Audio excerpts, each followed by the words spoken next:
it was fall of 2014.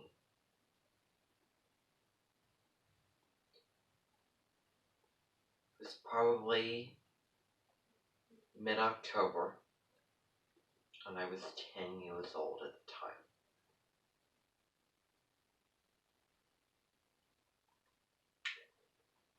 It was a Friday in mid-autumn, which could only by being symbolized by the sky to also dictate my mood and the moods and the actions and the words of the people around me. The first half of the day, it was sunny. There was not a whole lot of clouds in the sky. It was cold though. I was excited. I was enthusiastic. I was ready to go. I was energized. I was in a good mood. I was looking forward to the field trip that I would take with my 5th grade class to the Annette Nature Center for the second episode of the Annette Nature Center. There would be 3 episodes. The first one, the one before, we did a variety of summer activities because it was in September, where we took canoes,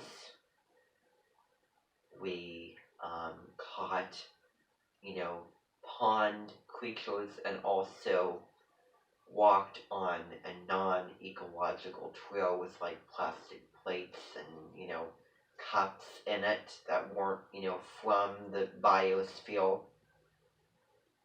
I can remember that day I was so looking forward to go up to a tower that was like right along the river that I saw as I was canoeing that morning, to see what was going on from a new vantage point.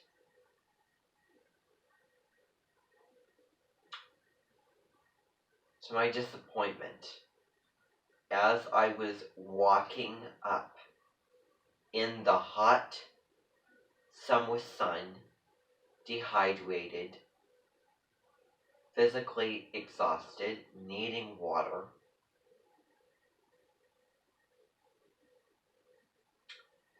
I remember hearing the voices of my classmates saying that there are wasp nests up here in the tower. At that point in time, I did not want to risk going up there at all.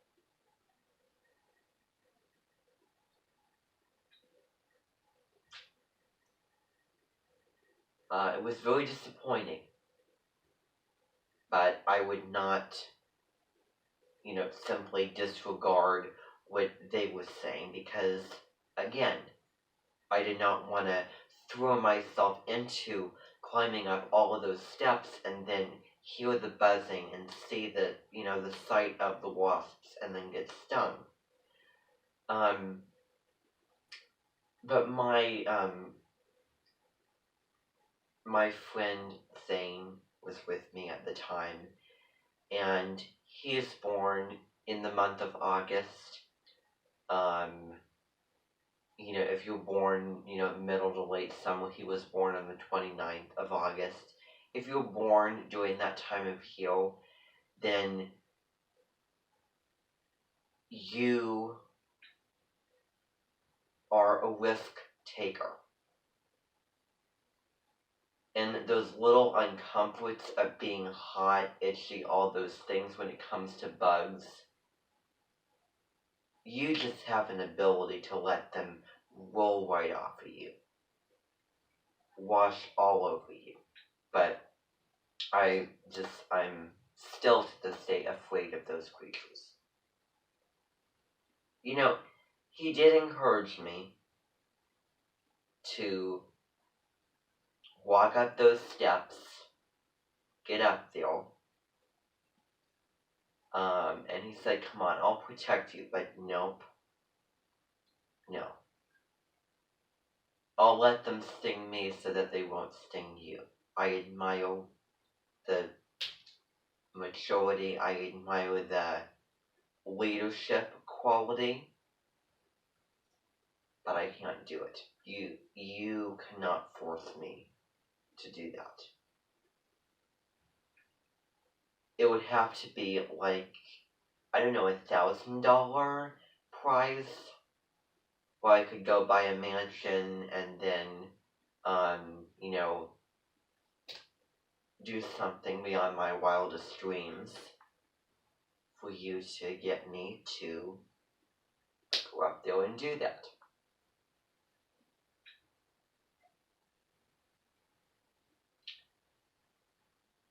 I remember, my associate that day, Mrs. Wilson, saying that my 5th grade teacher, who was named after an Italian ham, which if I had a wand, I would snap her into that for how she treated me and how I felt like I was walking on eggshells almost all the time that we were together. She said, she's down there in the canoe. She can hear you. She can hear what you're saying and how you're acting. A big theme for that day was bugs. With like, caterpillars on your skin kind of climbing up you. I know that there was, several kids who had, adopted those creatures, and I got to feel one of those caterpillars actually on my finger for maybe the first time since I can remember. We went back to the little shelter that we were at, and I drank sink water when I didn't know that there was actually a water fountain up, up at the, up at this big building, the Annette Nature Center, headquarters, I want to call it, building. And that was just that direction. That was just to the west. We got on the bus.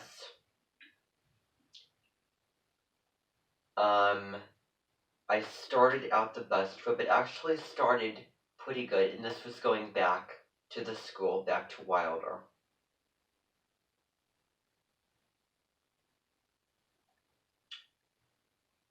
And I started sitting with a girl in my class,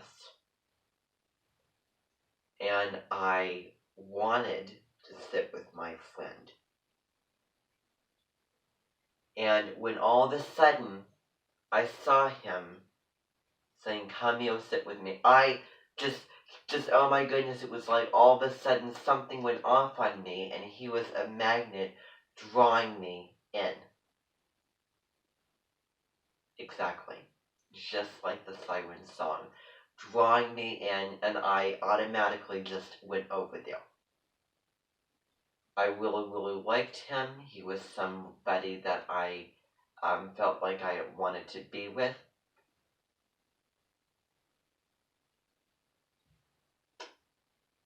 However,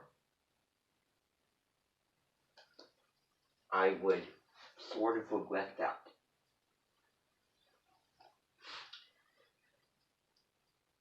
Because he did have attention deficit hyperactivity disorder.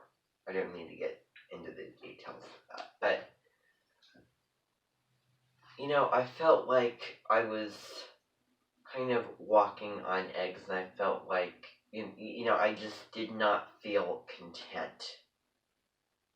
And I felt like I couldn't just relax and take a breath because I didn't know when or what he was gonna throw at me, say, do, move around, try to bother me and, irritate me with, and try to, make me mad. And of course, it doesn't mean it, but that's what I'm talking about. That impulsive ADHD behavior. And so it progressed, and as it progressed, I got, more and more irritated, and I could have, said something and got mad, but, knowing my fifth grade teacher, I didn't want to, I didn't want to, really raise my voice, but I was trying to, be assertive and take care of it. Um, just try to stand up for myself and, just try to get through the ride as best as I could. And this would crop up again and again and again with the, with the more, trips and field trips that we would go on, throughout the fall of 2014, and then also getting into the winter and the spring of 2015.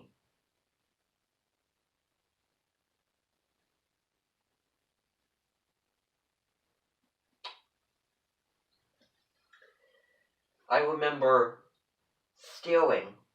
I remember looking right across from, the girl that I, started sitting with, and I don't remember what she said exactly, but she said something like, I think that sitting next to me would have been the better idea. And at that moment, I agreed, and I wish I could go back over there, but you have to understand, I was,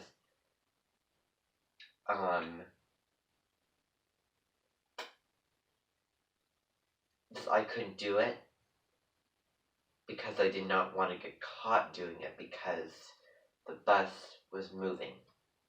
And I wouldn't want to change seats, and I wouldn't know how I would sneak my way to do that. So I sat there and I suffered. We got back. I was hot. I was tired. My teacher did not, address the whole class and go off on a rage and a rampage, getting really mad. But she did invite a couple people over to her desks, over to her, where she was sitting. She did have a word with them, have a chat with them, and I think that, Zane was one of them. And I think that the trip went well, and we would go back to, to the Annette Nature Center later on that fall. And we did just that.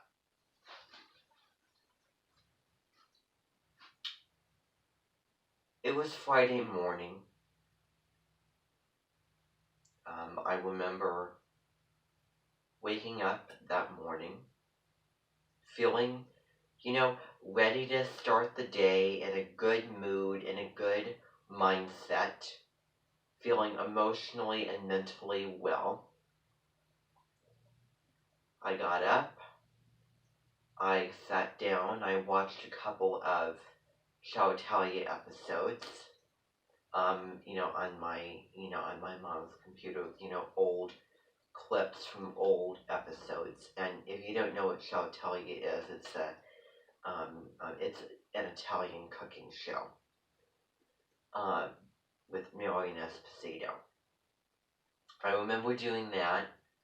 I got dressed, I had breakfast, I brushed my teeth. My mom was in the kitchen preparing my lunch, which consisted of, like a, Lunchable. It was like, with pizza.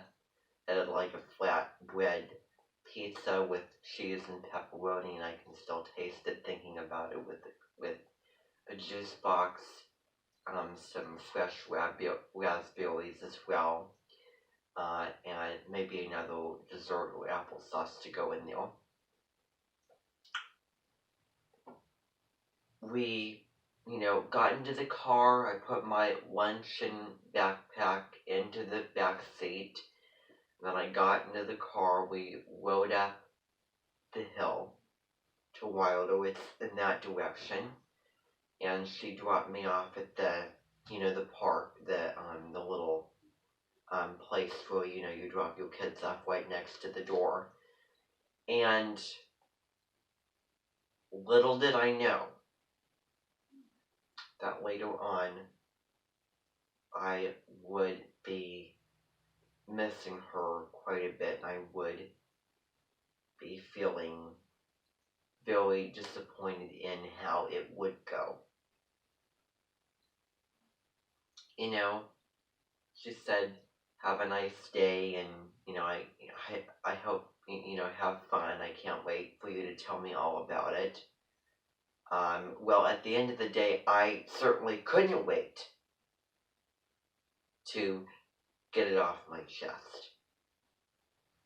And what I would get off my chest was not anything positive by much at all. I went into school that morning, walked down the hall. The classroom was in the red hallway near the second grade classrooms. I went in, I had my own locker. I put my bag, and my lunchbox into the locker, and then I shut it, sat down in my seat, and maybe we did a little bit of schoolwork that morning. I don't remember. Then, after that, we got ready to go. She probably, my teacher probably addressed the class.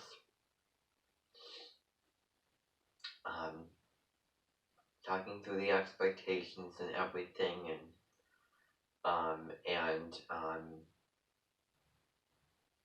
what we were gonna do, things like that. I don't remember. We went on the bus, which we would take to the Annette Nature Center. So we rode, and we got near Hy-Vee, and you turn right to like a gravel road, and then go down there, and then you turn, go that direction. So you go west, and then you go,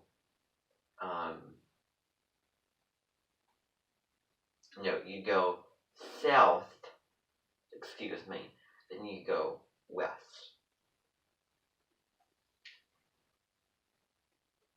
Whenever I was on the bus, going on any trip or, excursion, I always just felt this really just uncomfortable, really tense feeling. I didn't know if anyone would act up. It made me feel, very, very insecure and just very uncomfortable. Sitting next to someone that I didn't know very well, or that I just didn't trust.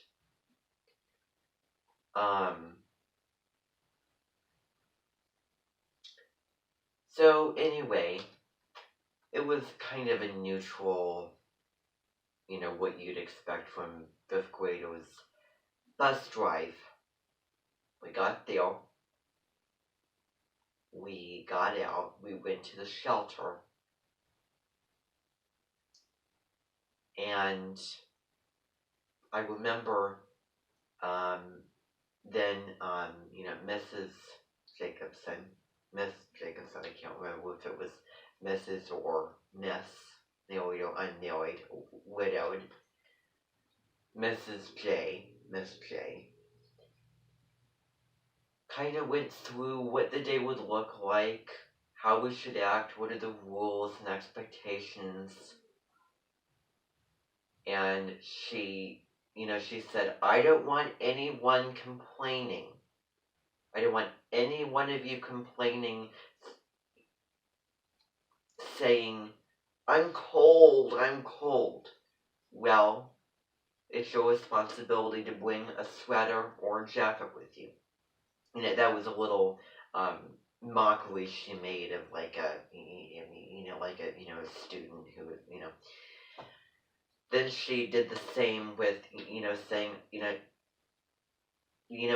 and I also don't want to hear when is lunch, when is lunch. Well, it'll be when it'll be. She said something along those lines, which I kind of related to a little bit because I got hungry, standing up in the cold, and it would be a long morning, and then just waiting for that moment when I would open my lunch needed.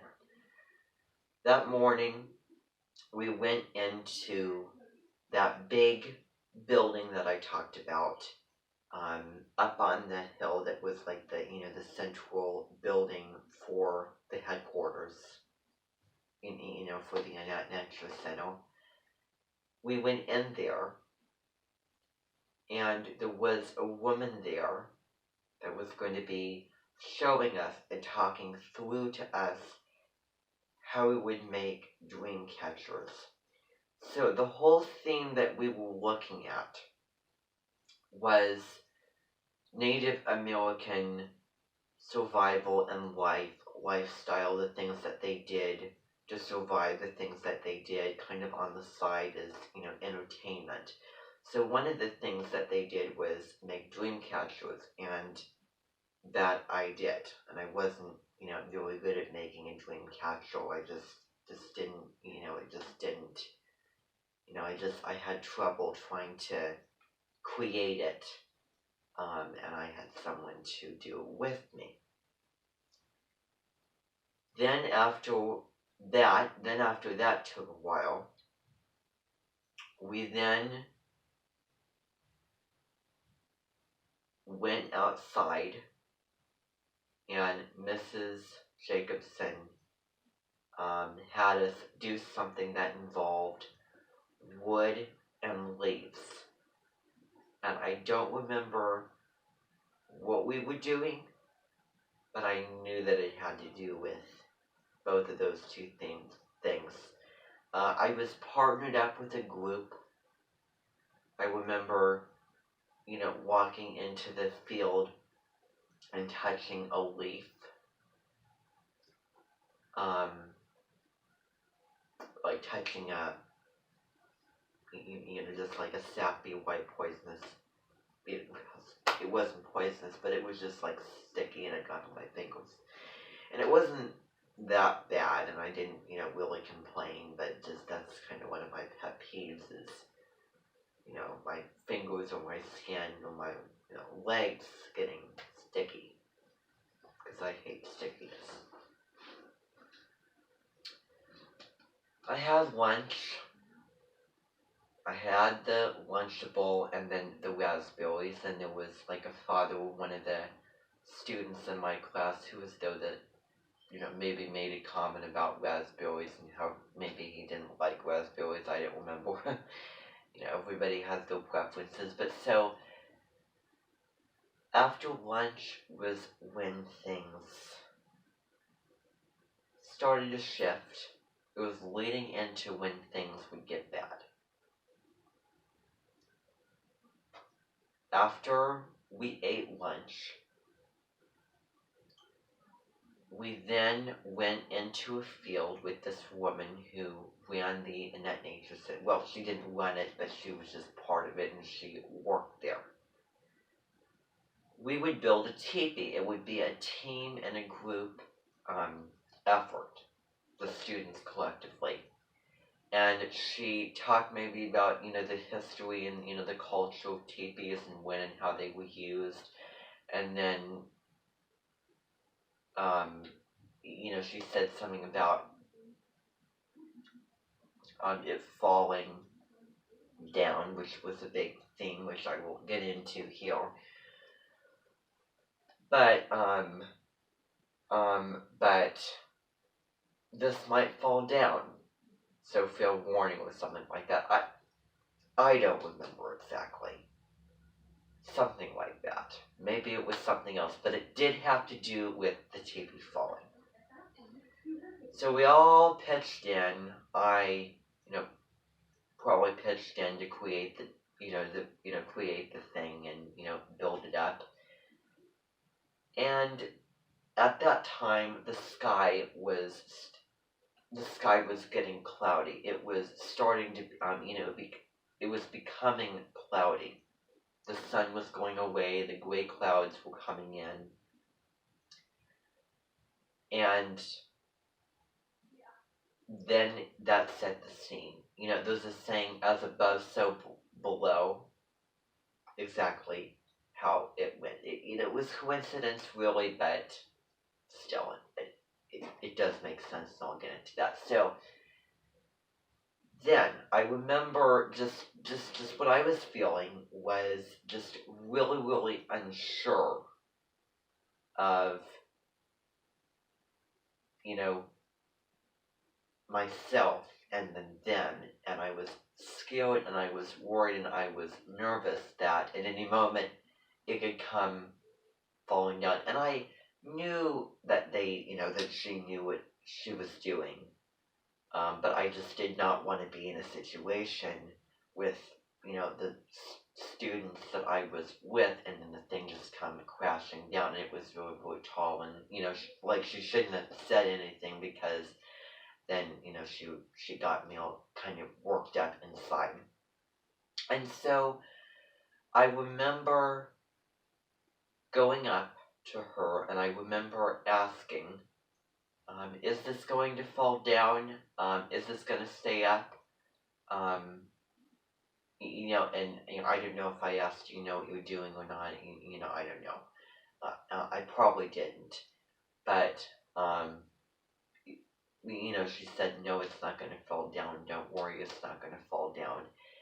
And I wasn't asking her with any intentions of being mean, of being negative, pestering, bothering her by any means. There was not a bone of that in my body. Not a single bone of that in my